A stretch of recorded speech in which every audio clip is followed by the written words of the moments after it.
Okay, my future nation builders, welcome back. The assistant professors, the would-be assistant professors of the nation.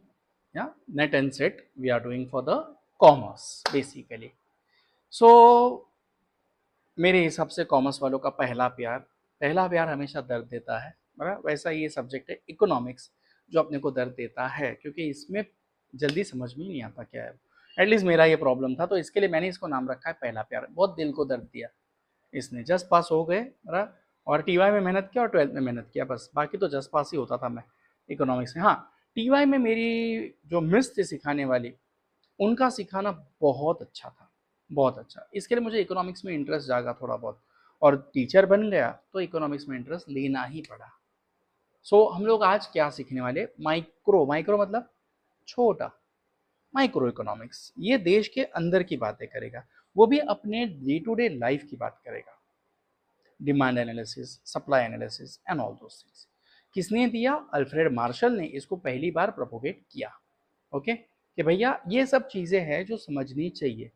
लोगों का consuming pattern, लोगों का income, population, आपका environment मतलब climatic conditions, बराबर, then competition, availability of substitute, ये जो सारी चीज़ें हैं हम लोग उसी पे अपना बाइंग डिसीजन बनाते हैं ना। हाँ? तो ये छोटी छोटी चीज़ें जो है वो आती है यहाँ पे। ओके, तो मैं ले लेता हूँ पहले हाइलाइटर और फिर आगे बढ़ते हैं कि micro economics meaning study of individual economic unit, focus on consumers, firms and industry, also known as price theory. Okay, definition क्या है इनका? गिवन बाय रैगनर फ्रिश, तो आप कोई भी दूसरा डेफिनेशन कर सकते हो, कोई प्रॉब्लम नहीं है। Okay, scope of micro economics, theory of consumer behaviour, theory of demand, theory of production, theory of cost, theory of pricing, market structure और वेलफेयर इकोनॉमिक्स। इंपॉर्टेंस क्या है? रिसोर्स एलोकेशन, आपके पास जो भी रिसोर्स है उसको आप कितना, कैसे, कहाँ, कब यूटिलाइज करोगे, उसके लिए हेल्प करेगा ये माइक्रो इकोनॉमिक्स। प्राइस डिटर्मिनेशन, बराबर है, किस रेट पे कहाँ बेचना है ये सोचना पड़ेगा आपको। करेक्ट। देखो चीज तो बहुत अच्छी है, बहुत अच्छी है, ठीक है, लेकिन आपने आपका प्रॉफिट ना देखकर अमीरों के एरिया में उसको सस्ता बेचा तो लोग क्या सोचेंगे? नहीं नहीं, इतना सस्ता है, अच्छा नहीं होगा। क्यों? उनकी इनकम ने एक माइंडसेट बना दिया कि high quality high price. Right, same price अगर आप एक मिडिल इनकम लेवल की एरिया में बेचोगे तो बिक जाएगा, है ना, क्योंकि उनको सस्ता लगता है। Right, so price determination, business decision making, policy formulation. Right, so this are the important thing. Demand analysis, आप कोई भी चीज खरीदने जाते हो तो क्या देखते हो? अगर कोई चीज महंगी मिल रही है तो आप उसको परचेस कर रहे हो या नहीं कर रहे हो? नहीं कर रहे हो, कल ले लेंगे। कल आपको अगर पता है कि कल इसका भाव कम होने वाला है तो आप आज परचेस करोगे क्या? नहीं, कल जब कम होगा तब आप परचेस करोगे। यानी when price increases demand falls and when price falls demand increases. तो इनके बीच का रिलेशन क्या है? क्रॉस वाला है, यानी कि इनवर्स रिलेशनशिप है। Okay, so desired backed by willingness and ability to pay. What is demand? Demand is the desire for a product with willingness and ability to pay. मुझे कोई चीज चाहिए लेकिन खर्चा नहीं करना है तो वो मेरा डिमांड हो सकता है क्या? नहीं। मुझे कोई चीज चाहिए, खर्चा भी करना है लेकिन पैसा ही नहीं है, एबिलिटी नहीं है, तो डिमांड हो सकता है क्या? नहीं। आज की तारीख में लोग क्रेडिट कार्ड स्वाइप मार मार के ले लेते हैं, बट मेरे जैसा बंदा नहीं लेता। Right, so features, it's is desire for a product, ability to pay, willingness to pay and specific time period. Right, law of demand, other things remaining constant, demand varies inversely with price। तो मैंने आपको बता दिया relationship क्या है। Price अगर बढ़ रहा है तो डिमांड कम हो रहा है, प्राइस अगर कम हो रहा है तो डिमांड बढ़ रहा है। राइट, एजम्पशन क्या है? बाकी सारी चीजें कांस्टेंट है। You are showing relation only between price and demand. Right, so the quantity of demand is the function of price. Okay, income constant, taste is constant, price of related goods are constant, no change in population, यानी these are the factors affecting your demand। Simple, ऐसे connect करना है हमें। मैं ऐसे ही connect करता हूँ, इसके लिए इकोनॉमिक्स मुझे अभी इजी लगने लगा। पहले तो बाप रे पूछो मत, मतलब काला अक्षर भैंस बराबर ऐसा हम लोग बोलते हैं ना, वो था। Exceptions to law, believe me, अब मैंने एक भी चीज प्रिपेयर नहीं की है, जो भी मुझे दिया है डायरेक्ट डेटा वो मैं शुरू कर रहा हूँ। रीज़न, ये सारी चीज़ें मैं 11-12 को सिखा के दिमाग में फिट बिठा हूँ। गिफन्स गुड्स जो ऑलरेडी सस्ते हैं, नमक है, ब्रेड है, पाव ऑलरेडी सस्ता है, उसका भाव अगर नमक 10 रुपये की से 2 रुपये किलो हो गया तो आप क्या 200 किलो खाने वाले हो? नहीं, उतना ही खाने हो, क्योंकि ऑलरेडी उसकी क्वांटिटी कम लगती है, ऑलरेडी सस्ती चीज़ है। ब्रेड अगर 2 रुपये से हो गए 98 में बिकने लगा तो आप क्या सिर्फ ब्रेड ही खाते बैठोगे? नहीं। हाँ? तो गिफन ने ये बोला था कि भैया जो चीज़ें ऑलरेडी सस्ती मिल रही है, तो उसका प्राइस कितना भी कम हो या कितना भी बढ़े उसके ऊपर कोई फर्क पड़ता नहीं है, तो वो है एक्सेप्शंस। तो inferior goods demand rises with price. Veblen goods, ये क्या है? प्रेस्टीज। मैंने बोला ना, अमीरों के एरिया में आप सस्ता बेचोगे तो वो क्या सोचेंगे, नहीं नहीं ये गंदा होगा, उनको प्रेस्टीज के हिसाब से महंगा ही चाहिए, तो वो तो बोलता है हाई प्राइस हाई डिमांड। गया, एक्सेप्शन हो गया, हायर प्राइसेस इंक्रीजेस डिमांड। एक बेवड़ा दारू पी के क्या हो, नहीं नहीं नहीं नहीं बढ़ेगा, ऐसा है क्या? नहीं, बराबर है। स्पेकुलेटिव गुड्स, आपको पता है कि आज भाव बढ़ा है कल और बढ़ने वाला है, आज बढ़ा है तो भी आप कल अगर बढ़ने वाला तो आप परचेस कर रहे हो, राइट? तो शेयर्स है, रियल एस्टेट है, even though the prices are increasing you are investing in that. Necessities, जरूरत को अकल नहीं होती। ગુજરાતીમાં કહેવાય કે ગરજે ગધેડાને બાપ કેવો પડે, મરાઠીમાં પણ म्हणतो गरजवंताला अक्कल नसते, बरोबर है? सेम, अगर आपको जरूरत ही है तो महंगा है सस्ता है doesn't matters, you need to purchase at any cost. Determinants of demand, demand किन चीज़ों पे डिपेंड करता है? तो प्राइस, कंज्यूमर की इनकम, जैसे मैंने बता दिया आपको पहले ही, इनकम अगर बढ़ी तो डिमांड भी बढ़ती है, इनकम अगर कम हो गई तो डिमांड भी कम हो जाती है। नॉर्मल गुड्स, इंफीरियर गुड्स में फर्क नहीं पड़ता। Price of related goods, substitute goods है टी या कॉफी, कॉम्प्लीमेंट्री गुड्स है अगर कार लिए तो पेट्रोल का खर्चा करना ही पड़ेगा, सॉरी गन्ने के जूस का, दुनिया बोल रही, मैं बोलूँ तो क्या फर्क पड़ेगा। Consumer preferences, right, fashion, taste, habits, population, larger the population larger is the demand. Future expectation, अगर आपको पता है कि आगे प्राइस और कम होने वाला है तो आज आप परचेस नहीं कर रहे हो, अगर आपको लगा और भाव बढ़ने वाला है आज ही आप परचेस करके फ्री हो जाते हो, right? Demand function, demand is the function of what? P I T P R and E and N.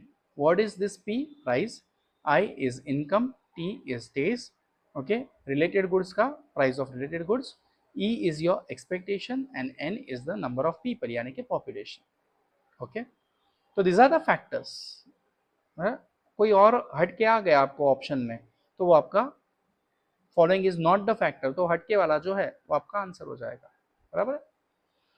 Elasticity of demand, change, the change, respective change in price and demand is elasticity of demand.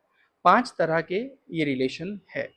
Unit elasticity, okay, relatively elastic, relatively inelastic, perfectly elastic, perfectly inelastic. Unit, जितना price में change है उतना demand में change है, equal, okay, तो ED is equal to 1। Relatively elastic, त्योहारों के दिन है, बराबर है, प्राइस थोड़ा सा कम हुआ आपने ज्यादा खरीद लिया, प्राइस थोड़ा सा बढ़ा आपने बहुत कम खरीद लिया, okay, relatively elastic. Relatively inelastic, price कम हो ज़्यादा हो अपने को कोई फर्क पड़ता नहीं है। अभी गोल्ड जब 30,000 का था तब भी मैंने ज़्यादा परचेस नहीं किया, 1.5 लाख का हो गया है तब भी मैंने परचेस नहीं किया, 190 का हुआ था तब भी मैंने परचेस नहीं किया, अब वापस 152 पे आ गया तो भी मैं परचेस नहीं कर रहा हूँ। Even if the prices are increasing I am not purchasing, but that may not be the case with others. कुछ लोग कम ज़्यादा प्रपोर्शन में खरीद रहे होंगे, right? So see, perfectly elastic, infinite elastic, त्योहार के दिन है, प्राइस कम नहीं भी हुआ है तो भी आपने ज्यादा खरीदा, नमक प्राइस कितना भी कम ज्यादा हो आपका डिमांड इतने का इतना ही रहने वाला है। तो परफेक्टली इलास्टिक त्योहारों के दिन, परफेक्टली इलास्टिक नमक, रिलेटिवली इलास्टिक थोड़ा सा प्राइस कम क्वांटिटी ज्यादा, रिलेटिवली इलास्टिक बहुत प्राइस थोड़ा क्वांटिटी, है ना? अगर बासमती का भाव कम हो गया तो क्या आप दिन भर चावल ही खाते बैठोगे? नहीं, है ना, थोड़ा ज़्यादा खरीदोगे। Unit elasticity equals to 1। Done. Methods of measuring elasticity: total expenditure method, percentage method and point elasticity, arc elasticity. Income elasticity of demand, as the name indicates, यहाँ पे डिमांड किसके ऊपर डिपेंड कर रहा है? इनकम पे. इनकम बढ़ी, demand बढ़ेगा. आप 10,000 कमा रहे थे तभी 5 किलो चावल खा रहे थे. अगर 20,000 कमाए तो 10 किलो का चावल खाओगे क्या? नहीं. क्यों? उतना ही 6 किलो खाओगे या 7 किलो खाओगे. 8,000 आप बचा के रखोगे या 6,000 आप बचा के रखोगे. नहीं रहने थे. क्यों? आगे बचत के लिए काम आ जाएगा. 20 का 30,000 हो गया तो चावल तो इतना ही रहेगा. अब आप गाड़ी खरीदोगे. Even though income is increasing, demand increases less as compared to the income. तो change in quantity demanded upon change in income. तीसरी इलास्टिसिटी आपकी क्रॉस इलास्टिसिटी. क्रॉस मतलब चाय का भाव बढ़ गया है, इसके लिए आपने कॉफी पीना शुरू कर दिया. क्या कॉफी का प्राइस कम हुआ था? नहीं, फिर भी डिमांड बढ़ गया. क्यों? क्योंकि चाय महंगी हो गई. तो increase in one results the change in demand of quantity B. Okay, so change in demand for X upon percentage change in price of Y. Then consumer behavior. अब कंज्यूमर, आपको अगर कुछ भी परचेस करना हो, गए अंधाधुन परचेस कर लिया क्या? चल खरीदना, एक खरीद लिया. Is it so? No. First you see the availability of product. उसके पहले भी बहुत सारे लोग क्या देखते हैं? अपनी जेब. इतना पैसा है. अब क्या है? ओके, कितने का है? इतने का है. कुछ दूसरा है क्या? हाँ है. ऑप्शन देखते हो. यही पैटर्न है ना. उसके बाद आप बाइंग डिसीजन करते हो, बाय करते हो. अगर आपको वो चीज़ पसंद आई तो आप दूसरों को रिकमेंड करते हो. अगर आपको पसंद नहीं आई, आप खुद भी उस चीज़ की तरफ देखते नहीं. राइट. सो ये कंज्यूमर बिहेवियर है नॉर्मली. तो कंज्यूमर बाइंग बिहेवियर आगे जाके कहीं ना कहीं तो आने वाला है, कॉमर्स में या तो इकोनॉमिक्स में, या अभी कनेक्ट करना सीखो. तो ये किसने दिया था? अल्फ्रेड मार्शल ने. Okay. Assumptions: utility measure in number. Law of diminishing marginality: जैसे जैसे आपका कंजम्पशन बढ़ता है, यूटिलिटी बढ़ती है, कम होती है? कम होती है. तो marginality decreases as consumption increases. Total utility: हर एक यूनिट का कंजम्पशन से जो मिलने वाली यूटिलिटी है वो. फॉर्मूला कुछ नहीं, टोटल है. ओके. इक्वी मार्जिनलिटी किसने दिया है? हर्मन हेनरिच गोसेन ने. Consumer maximizes satisfaction by equalizing margin utility per रुपए. ऑर्डिनल यूटिलिटी ये क्या है? Satisfaction level and all those things. Okay. John Hicks and Roy Allen ने दिया था. एजम्पशन क्या है? Utility can not be measured. Assumptions पे ना. अब क्वांटिटी कैसे दे सकते हो? Utility can be rank. Sir नहीं समझा. ठीक है, चलो 1-2 मिनट दो मुझे जरा, गिव मी फ्यू सेकेंड्स. ठीक है. मार्जिन यूटिलिटी अगर आपको समझा दूं ना, तो मतलब समझे हुए तो हो ही ऑलरेडी, बस कनेक्ट करके दे देता हूँ थोड़ा सा. आप ना बाहर से आए हो, आपको भूख लगी है तगड़ी वाली. ठीक है. कैसी वाली? तगड़ी वाली भूख लगी है. बराबर.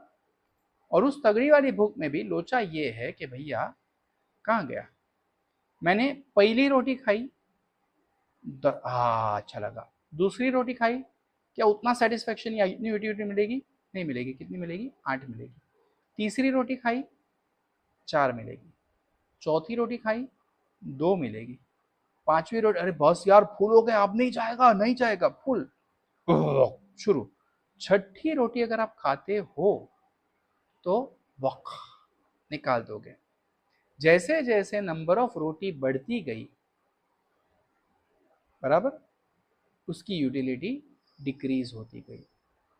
This is what your law of diminution marginality is. Clear. और इस चीज को आगे अगर बढ़ाते जाए तो ऑर्डिनल ये मेजर करना पॉसिबल है क्या? नहीं है. कार्डिनल वो मेजरमेंट था. कार्डिनल जो मेजर करना पॉसिबल नहीं है वो है ऑर्डिनल. ओके. इंडिफरेंस कर्व तो अलग अलग आपके कर्व्स वाला है, वो देखते आगे अगर मिलता है तो कर लेंगे. Okay. Combination providing equal satisfaction. Properties क्या है? Downward sloping. अब अगर आप यूटिलिटी गिनने जाओगे तो वो कैसी होगी? ऐसी होगी ना. पहले कितनी थी? 10, बाद में 8, बाद में 6, बाद में 4, बाद में 2, बाद में 0, बाद में -2. बराबर. Convex to origin, never intersect. Higher curve indicates higher satisfaction. Budget line, इंसान बजट बनाता है, हाँ बजट बनाता है। Various combination affordable to consumer. Consumer equilibrium में point of tangency between budget line and indifference curve. देखेंगे इसको डायग्राम हम लोग बाद में। अब क्या है सप्लाई एनालिसिस। अब यहाँ पे खरीदने जाओगे या बेचने जाओगे? बेचने जाओगे। बेचने वाला इंसान क्या बोलेगा? सस्ता है ज्यादा बेचूंगा। एग्जैक्टली ऑपोजिट, बराबर। बेचने वाला बंदा क्या बोलता है? अगर मेरा प्राइस बढ़ा तो मैं मेरा सप्लाई भी बढ़ाऊंगा। जब भाव कम हो रहा है, नहीं यार माल खत्म हो गया है, वो यही बोलता है। हर दुकानदार आपको ये बोलेगा, बराबर। तो प्राइस कम, सप्लाई भी कम। सो ये कौन सा रिलेशन होगा? Direct. Okay, price and demand कौन सा है? Indirect. Price and supply direct. ठीक है। Quality offered for sales at different prices. Law of supply, supply increases with increase in price. Determinant वही सारी चीजें हैं, प्राइस है, कॉस्ट ऑफ प्रोडक्शन है, टेक्नोलॉजी है, गवर्नमेंट पॉलिसी है एंड नंबर ऑफ फर्म्स है। इलास्टिसिटी ऑफ सप्लाई में फॉर्मूला है change in quantity supplied upon change in price. Production function आपका क्या है? कोई भी चीज बनाने के लिए आपको क्या चाहिए? लैंड, लेबर, कैपिटल, बराबर है, उतना लगेगा ही लगेगा, एंड एंटरप्रीनियर, बराबर। Functional relationship between inputs and output. Production function में लैंड है, कैपिटल है और लेबर है बेसिकली। शॉर्ट रन में आपको टोटल प्रोडक्ट, बराबर है, टोटल आउटपुट कितने बनाए वो है। Average product total output divide by number of inputs. Marginal product जो डिफरेंस है हर एक एडिशनल में हो। Law of variable proportion, stage 1 increasing returns, stage 2 decreasing return या diminishing returns, stage 3 negative returns. Returns to scale, increasing returns to scale में क्या है? Output increases more than input. आपने 100 किलो माल डाला लेकिन आउटपुट निकला 110 किलो, कांस्टेंट उतना ही है। डिक्रीजिंग, अब डिक्रीजिंग क्यों है? चोरी हो रही है, मशीनरी पुरानी हो गई है, वेस्टेज ज़्यादा है। You have to find the causes. Cost analysis, fix cost है और वेरिएबल कॉस्ट है, दोनों मिला के क्या होते हैं? टोटल कॉस्ट है। फिक्स कॉस्ट क्या है? जो चेंज नहीं होता। आप प्रोडक्शन करो या ना करो, आपको रेंट देना ही है, आपको डेप्रिसिएशन चार्ज करना ही है। प्रोडक्शन करोगे, मटेरियल का खर्चा बढ़ेगा, लेबर का खर्चा बढ़ेगा, अदर ओवरहेड्स बढ़ेंगे। प्रोडक्शन कम किया तो बाकी के खर्चे कम होने के चांसेस है, दे आर वेरिएबल। दोनों मिलके क्या बनता है? Total cost. एवरेज कॉस्ट क्या है? Total cost divide by number of units. Okay. Marginal cost क्या बनता है? एडिशनल यूनिट के पीछे कितना खर्चा गया वो। अब बना बना के ऐसे ही रख के सड़ाओगे या बेचोगे? बेचोगे। बेचोगे तो आप कमाओगे, तो क्या है? Revenue. Okay. Total revenue STR, कितनी क्वांटिटी कितने में बेची, तो price into quantity. Okay. Average revenue is total revenue upon quantity. Okay. Marginal revenue additional unit के पीछे कितना इनकम कमाया वो। प्रॉफिट मैक्सिमाइजेशन जरूरी है, कोई भी बिजनेस अगर है तो वो क्या बोलेगा? मैं प्रॉफिट नहीं कमाऊं चलेगा लेकिन मेरा लॉस नहीं होना चाहिए, बराबर। तो उसको हम लोग क्या बोलते हैं? BEP। आपका खर्चा और आपका इनकम दोनों जहां पे एक दूसरे को, कितनी क्वांटिटी बेचूं तो मेरा total cost will be equal to total revenue. Okay, so that will be your BEP। Profit maximization के लिए ये सोचना जरूरी है कि इक्विलिब्रियम कहाँ पे है। ओके। मार्केट स्ट्रक्चर, आपके पास कौन से टाइप के मार्केट है? परफेक्ट कंपटीशन है, मोनोपोली है, मोनोपोलिस्टिक कंपटीशन है, बराबर है, और ओलिगोपोली है। तो ये 4 टाइप के मार्केट है। परफेक्ट कंपटीशन जो आजकल आप देखते हो, large number of buyers and sellers, homogeneous product, आपको सेम प्रोडक्ट मिल जाएगा हर जगह, free entry and free exit. Perfect knowledge है आपको प्रोडक्ट का, प्राइस का, क्वालिटी का, मैन्युफैक्चरिंग का, ये वो सब चीजें। मोनोपोली, गांव खेड़े में एक सेलर होता है नॉर्मली, बराबर है, तो single seller, no cross substitute. उधर क्या होता है? ये है, लेना है तो ले वरना जा। यहाँ पे आपको कस्टमर मतलब दुकानदार बुला बुला के बेच रहा है, वहां पे वैसा नहीं है, बराबर है। No close substitute, high barriers to entry. Monopolistic competition में प्रोडक्ट डिफरेंशिएशन है, लार्ज नंबर ऑफ फर्म्स है, सेलिंग कॉस्ट इंपोर्ट है। ओलिगोपोली में फ्यू सेलर्स है, इंटरडिपेंडेंस है, no price competition. Price discrimination, आप अलग अलग कस्टमर को अलग अलग प्राइस चार्ज करते हो, बराबर है, सेम प्रोडक्ट के। डिग्री, फर्स्ट डिग्री है, सेकेंड डिग्री है एंड थर्ड डिग्री है। तो these are the things which can be asked in your exams. तो मैंने वापस इसको ज़रा सम अप कर दिया है आपके पूरे लेक्चर को. I hope the things are clear. Yes, 1 line fact आपके पास है यहाँ पे रखे हुए, तो रिकॉल कर लो, फटाफट फटाफट पढ़ाई कर लो. Okay, do well, give your best. Economics है तो इकोनॉमिक्स के लिए एज अ टीचर अगर आपको क्वेश्चन आ गया, okay, you are a teacher in the, yeah, you are the assistant professor of the college and you found you met a student who is financially weak. Okay, ठीक है, you are supposed to collect his fees. What action you will take? Okay. You will pay his fees, you will report the matter to the authorities, you will halt the lecture due to non payment of fees. Okay, या you will give him installment facilities. अब ये आपके ऊपर है. मेरे लिए option A उसका answer है. As a teacher, a genuine teacher should pay the fees. बाद में वो बच्चा दे देता है, you will not believe. Okay, मैंने एक बच्चे को 15 साल 16 साल पहले फ्री में सिखाया था. 3 महीने पहले वो मेरे साथ वो फेसबुक पे चैट कर रहा था, सर मुझे आपकी फ़ीस देनी है, आपने मुझे फ्री में सिखाया था. Students will remember, always remember that if you are giving good to the society, they will remember the kindness and will give you the back. Same thing in the society. आपको वो पैसा मिले या ना मिले, लेकिन वो 10 बच्चों को फ्री में सिखाएंगे. ठीक है, उधर अपनी आत्मा को एक शांति मिलती है कि yes I have given something best. Keep growing, keep going. अच्छे से पढ़ो, एग्जाम्स अच्छे से दो, अच्छे टीचर बनो, अच्छे नेशन बनाओ. You are the nation builder.